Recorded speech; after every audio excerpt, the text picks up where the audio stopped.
E sobre esse mundo estranho, essa metade do mundo imersa na escuridão, tenho que caçar algo que vive de lágrimas.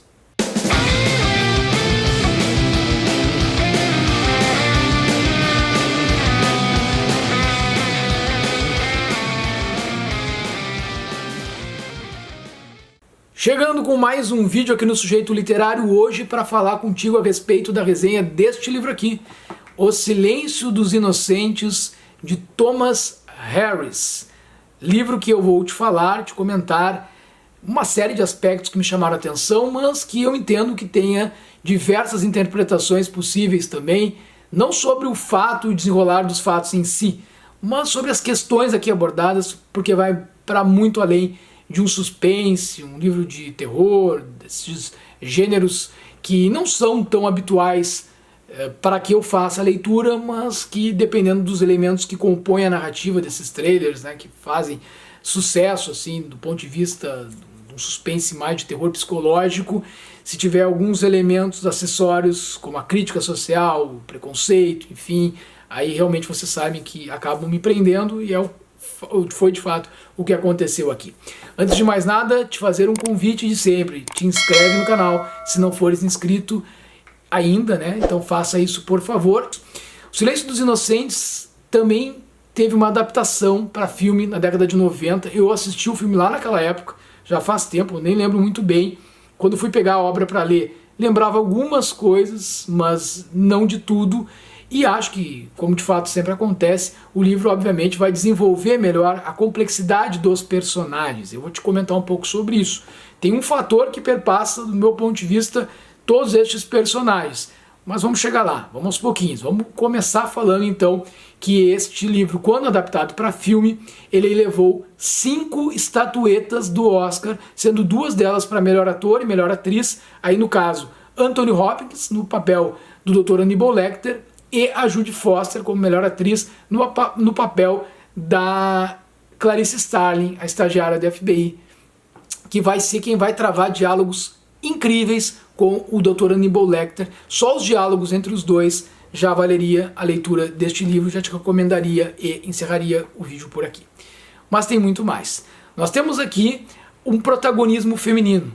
Nós temos a Clarice Starling, que é a estagiária do FBI, que vai ficar encarregada, através da sua subordinação ao grande nome do chefe do Departamento de Ciência e Comportamento, que é o Dr. Jack Crawford.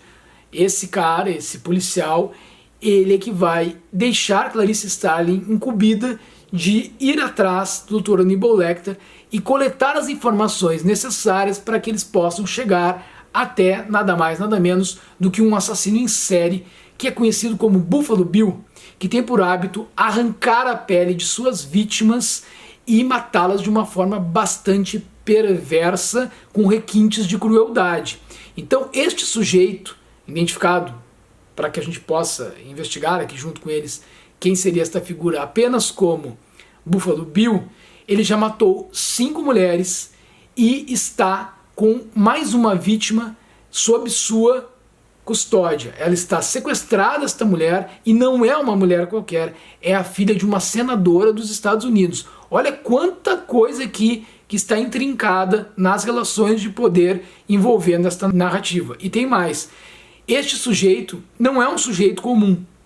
É um homem que a gente identifica de primeiro que ele odeia muito as mulheres, né? Porque ele mata elas com requintes de crueldade, como eu falei para vocês. Ele arranca suas peles. Mas o que ele quer fazer com as peles dessas mulheres? Ele quer construir uma espécie de armadura, digamos assim. Ele quer construir uma roupa, uma vestimenta para ele próprio. Ele é um sujeito bastante grande, bastante avantajado, bastante pesado, com muita massa muscular. E as mulheres com as quais ele acaba tendo este contato, sequestra e mata, também são mulheres de um porte bastante avantajado. Então ele escolhe muito bem as suas vítimas com esta intenção. E aí entra uma primeira questão aqui, que foi um pioneirismo, me parece, por parte do Thomas Harris, que é trabalhar com a questão da transexualidade. Ele coloca em xeque, ele discute isso aqui, passa por estas linhas, uma série de questões, de situações, de busca provocar reflexão sobre o preconceito. Então nós temos um psicopata, um homem que tentou acessar o serviço de saúde na busca dessa transformação. Essa palavra é central em toda a obra. É um homem que ele estava se identificando com o gênero feminino, ele buscou, foi atrás desta possibilidade de uma cirurgia, mas ele tem um ódio muito grande pelas mulheres. Ao mesmo tempo que se identifica com o gênero feminino, ele odeia muito as mulheres. Então aqui já entra essa discussão. Com que intenção isso é colocado na trama? Como que isso é construído para discutir a questão do preconceito com as pessoas que são pertencentes à comunidade trans? Como que isso é colocado na narrativa? Como que isso é engendrado aqui? Porque a figura desta pessoa, deste sujeito, deste assassino em série, é alguém que foi avaliado por uma série passou por uma série de entrevistas como alguém que não estava apto para fazer esta transformação, para fazer esta mudança tão significativa na sua vida. E foi identificado problemas justamente de ordem psicológica dele. Ele não seria uma pessoa que teria as condições para tomar esta decisão, para fazer isso. Partiu de relatos médicos, enfim, ele não recebe muito bem isso, como que ele reage a isso, e qual era o passado desse sujeito também, do ponto de vista do envolvimento dele com situações de crime, de violência. Tudo isso é colocado em prova aqui, e aí entra essa discussão sobre a transexualidade, muito forte, muito presente. Também a homossexualidade é discutida aqui, e isso é interessante, porque aí, de novo, o Thomas Harris vai provocando a sociedade a pensar sobre temas que eram, até então, acredito eu, pouco discutidos ou não colocados de uma forma mais crítica para a sociedade avaliar os seus preconceitos a respeito destas temáticas, né? Então entram também outras discussões aqui. O próprio Jack Crawford. Todos esses personagens, eu identifico que eles se defrontam com algum tipo de transformação em suas vidas. Não é só esse sujeito que mata as mulheres, quer retirar suas peles para construir uma nova roupa para que ele possa se vestir e se transformar em uma mulher, né? Não é só ele que está em xeque na questão da transformação. Jack Crawford está perdendo a sua esposa, ela está morrendo, ela tem uma doença muito grave. Então, questões de doenças que também eram um tabu até aquele momento, passam a ser incorporadas na narrativa e te provocam a pensar, né? Já naquela época provocavam essa discussão. Este homem, líder do Departamento de Ciência e Comportamento dos Estados Unidos, a grande referência da polícia do FBI, ele está passando por um momento de transformação. Sua mulher está morrendo, ele está prestes a se tornar viúva, sua vida vai mudar, vai se transformar, ele já não vai ser mais o mesmo homem que ele foi até então. A menina que é estagiária do FBI, que é um grande nome, que é tutelada por Jack Crawford, que é a Clarice Starling, a responsável por investigar, por chegar até esse assassino, o Buffalo Bill, um assassino em série de mulheres. Ela, Clarice Starling, também está num processo de transformação. Ela também está passando do estágio enquanto estudante do FBI para se tornar de fato uma policial respeitada. E é uma mulher em meio a um ambiente extremamente machista, onde os homens a enxergam primeiramente como um objeto sexual, como um objeto de conquista, de posse, e não pela sua inteligência, pelo seu desenvolvimento, pelas suas capacidades de análise, de investigação, pela sua coragem, pelo seu despreendimento.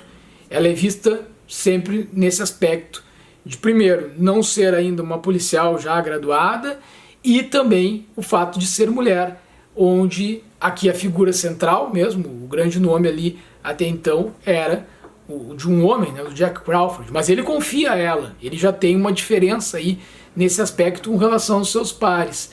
Ele confia e respeita muito ela, e vai identificando nela características que permitem com que ele a coloque dentro deste jogo de forças e de poder como uma peça central nesse tabuleiro, porque é ela que é incumbida de ir entrevistar nada mais, nada menos do que o Dr. Hannibal Lecter, que é a principal fonte, a principal referência. Ele é talvez a única pessoa capaz de permitir que se possa chegar até o Buffalo Bill. Primeiro porque é psiquiatra, segundo porque já teve algum contato prévio com esse assassino em série. Terceiro, porque ele sendo um psiquiatra e sendo também um psicopata, ele entende a mente humana e esse aspecto doentio da mente humana, essas relações que perpassam essa mente doentia do assassino em série como ninguém. Então ela só tem que saber fazer as perguntas, só tem que fazer com que ele consiga se abrir, estando este psicopata também, este canibal, o Dr. Hannibal Lecter, preso numa cadeia de segurança máxima, sem querer se comunicar com ninguém. Então como é que ela vai fazer para conseguir dialogar com ele? O que ela tem a oferecer a ele, que é um sujeito que se diverte com o sofrimento das pessoas, que está ali para brincar com tudo isso, e não para contribuir, para colaborar com o FBI. E mais do que isso, ele é um sujeito que tem um olhar para a Clarice Starling diferenciado com relação aos demais. Ele se interessa por ela, ele quer saber mais sobre a vida dela. Ele a identifica nessa entrevista, nessas trocas, quase que como uma paciente também. Ele tem por hábito isso, de provocar, de ir esmiuçando e cavucando o subconsciente de todos para tentar chegar o mais fundo possível, para poder entender as motivações pelas quais, por exemplo, ela se tornou policial. Então são muitas questões interessantes, e aí a gente tem uma situação de uma mulher que está, neste momento, prestes a ser assassinada. Ela já foi sequestrada, ela já foi identificada como uma vítima em potencial para este assassino em série, e está lá reclusa, pronta para ser a qualquer momento assassinada, e ela não é uma mulher comum, ela é filha de uma senadora dos Estados Unidos. De novo, uma questão que envolve relações de poder e transformação. Ela não é uma simples mulher, essa mulher que foi sequestrada. E a senadora também vai sofrer um processo de transformação. Ela, do alto do seu poder de hierarquia, de senadora norte-americana, um alto poder de persuasão, de conseguir o que quer, de ter várias pessoas que se submetem à sua jurisdição e a obedecem, ela acaba descendo abaixo do nível de qualquer outro, porque ela está prestes a fazer qualquer coisa para que o Dr. Hannibal Lecter ajude ela a salvar sua filha. Ela não é nada mais, nada menos do que uma mãe desesperada, então ela sofre esse processo de transformação. Ela deixa de ser uma mulher numa estrutura de poder e passa a ser uma mãe desesperada simplesmente por salvar sua filha. Esta mulher reclusa também deixa de ser uma mulher livre, independente, que tinha sua vida, e passa a ser alguém que vive num subterrâneo, a todo momento tentando achar uma estratégia de sobrevivência para pelo menos esticar um pouco mais essa corda, levar este momento derradeiro mais adiante, porque ela não vê também saída, como que ela vai sair dali e vai sobreviver a um assassino tão brutal, que odeia tanto as mulheres e que está tão decidido a fazer dela a próxima vítima.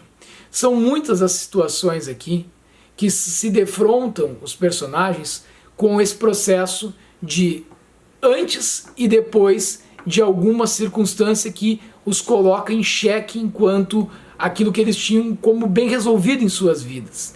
E todo esse aspecto da transformação também está relacionado com um simbolismo. Vocês vejam que na capa aqui nós temos essa figura de uma mariposa. E aí é interessante pensar que as vítimas que vão sendo achadas, o hábito que o Buffalo Bill tinha, além de tirar as peles de suas vítimas como prática do assassinato, para aquilo que ele tinha pretensão de fazer com estas peles depois, em termos de vestimenta, de transformação sua própria, ele usa o simbolismo de um casulo que é colocado no palato de cada uma dessas vítimas. As vítimas são sempre encontradas com o casulo de uma mariposa, e esta mariposa ali simboliza justamente esse processo de transformação com a qual ele teve o seu grande trauma, a sua possibilidade de transformação, de mudança cerceada. É um livro fantástico, é um livro que eu acho que vale muito a leitura, é O Silêncio dos Inocentes, é a dica que eu te dou hoje aqui no Sujeito Literário. Até a próxima, tchau, tchau.